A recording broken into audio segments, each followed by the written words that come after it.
Have you ever watched the news and seen some gut-wrenching story about something going on in our country, in our world, that makes you sick? I bet you have. And in recent times, I really bet you have. We see stories all the time that we feel like are beyond our capacity to control, they're unjust, they're morally wrong. They make us feel angry, they make us feel sad, they make us feel helpless, and we don't know what we can do about this. Some of us start going on social media, we start ranting online. Other times, we just bottle it up. We convince ourselves that the world is a horrible place and there's nothing we can do about it. Or we just choose to ignore it in order to remain sane. We just focus on the happy. Does that sound like some familiar thought processes and coping mechanisms we've had recently? Yeah. Well, in 2016, I started a new journey in my life. I opened up what I thought was going to be a fun, alternative fitness studio where I could share with people that I knew in my community what it was like to be a circus performer. So I opened this little space. It was about 750 square feet warehouse. It was in a smaller town in a diverse suburb that was outside of Los Angeles. But in my creation of this space, what I realized that we all needed, more than just another workout training center, was somewhere where we could connect, where we could express, and where we could reflect upon the world around us. And it was something that I realized I needed too. In 2017, I'd been open for about a year. There was, in the beginning of the year, what we all know as now as the travel ban against people from coming in from Muslim countries to the United States. I was supposed to teach a yoga class that week in my studio, but my students coming in were mostly of Middle Eastern descent, and there was no yoga to be had that day. My students instead were just flat out laying on the ground. And we couldn't really find it within ourselves to how are we supposed to have this movement practice, this yoga practice. So instead, we just ended up talking. And we talked through our feelings and through the different things we felt about what was going on, our worry, our anger, our concern for our safety. And me being the teacher that I am, managed to guide some people in some poses while that was happening. So we did manage to stretch a little bit. And we managed to literally move through our emotions. By the end of class, we ended up feeling a little bit lighter in our hearts and our bodies. And when my students left, I looked around this space. What can I do? What can I do with this space that would give people here a sense that they have a say and that they belong? And this is when a part of me that had been asleep for a long time woke back up. You see, I had been a fitness coach for about 10 years. But before that, I've been a circus performer at the same time, but before that, I had also been a playwright. So even before I even ever studied kinesiology or exercise science, I had a degree in playwriting and specifically for solo performance theater. So this is when I decided to change the focus of my business a little bit. What I decided I wanted to create instead was a circus. And what I really wanted to create was a circus with a purpose. So my idea worth sharing with all of this is that in these times of heightened technological communication, when it's so easy to judge because messages get mixed and we're so distant from one another, is that it's important for us to create physical spaces where we can connect and celebrate each other's talents, each other's personal stories, and our reflections on these current events. This is how we redefine community theater. I'm a circus performer, I'm a playwright, I'm a movement coach. And my mission is to empower people in their bodies, to give them the tools for meaningful self-expression. My hope is that by doing this, we can use physical theater to shift a community's consciousness. So what do I mean when I say physical theater? Well, what I'm talking about is circus arts, but I want to kind of define that for you guys a little bit. Because some of us, we think of circus and we think Cirque du Soleil, and we think of these really, giant, big production, avant-garde shows. And some of us might be thinking of like a 3-ring circus, and I'm jumping through hoops with lions and tigers. But really, what I mean in explaining this is some people call what I do social circus. But what it is I'm taking these avant-garde movement arts, things like aerial dance, things like sometimes burlesque or fire dance, hoop dance, pole dancing, different types of cultural dance, and I make those movement art forms accessible and achievable for people of any background and any level. So that way anybody is welcome to join in for our shows, no matter how old you are or what your previous level of experience moving in your body is.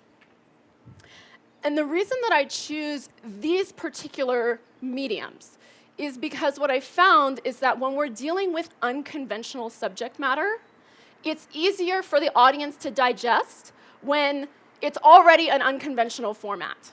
It's already a circus show. You already bought your ticket. You know you're coming to see something weird. So we might as well just go the extra mile, okay?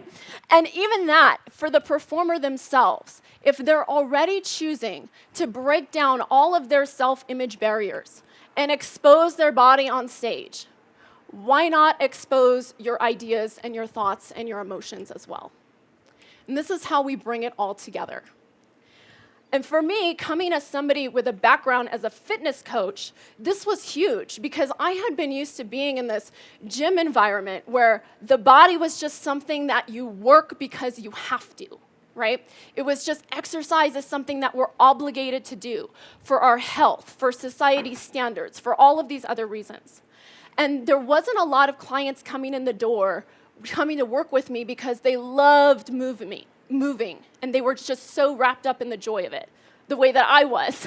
So I was like, okay, if I can get them to come in, and now we're putting on a circus show, and now you have to learn to do a pull-up because you're gonna be climbing to the ceiling in your act, or you wanna gain flexibility because you wanna be able to move with fluidity on stage and better express your message. Now I was giving my clients creative goals. And that was huge. Because the biggest lesson that I learned in this whole project was that creation is a much more powerful motivator than obligation. But the power of physical theater is not just in the physical feats that we do on stage, but it's also in the emotive process. As a performer, you have to express from your heart, through your body, and right into the eyes and minds of your audience. You have to become what I call a master at body language communication.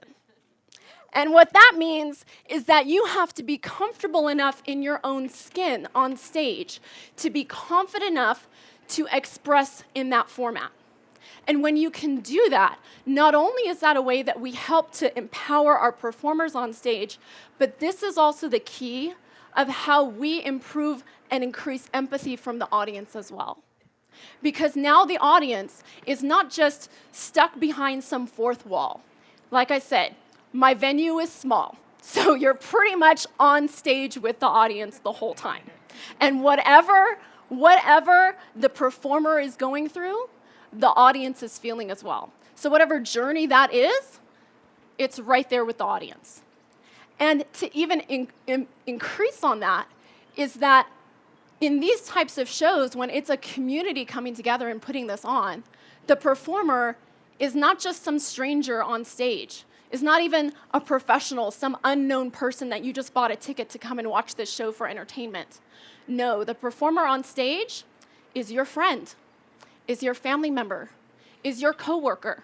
Or maybe you don't know them yet, but you know that because you bought that ticket for that particular show, this person is only 1 degree of separation from you.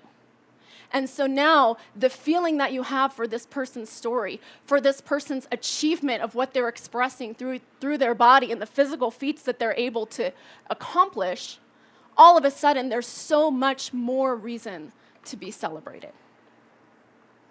But we all know that art never happens alone. And these are things that you cannot just do within ourselves. We really do need the whole community to come around and support us.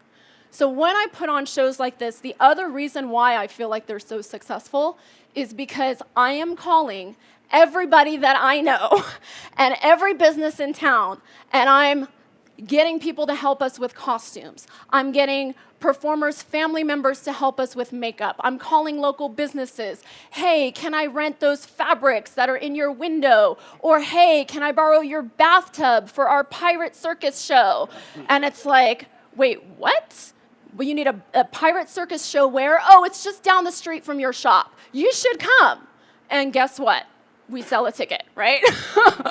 So that is the power of theater, is that it involves everybody. And when it involves everybody in this way, now it's not just a show that people are going to. Now it's our show.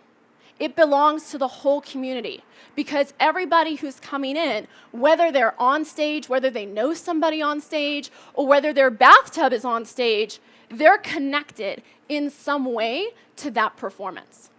And that performance then becomes our collective story.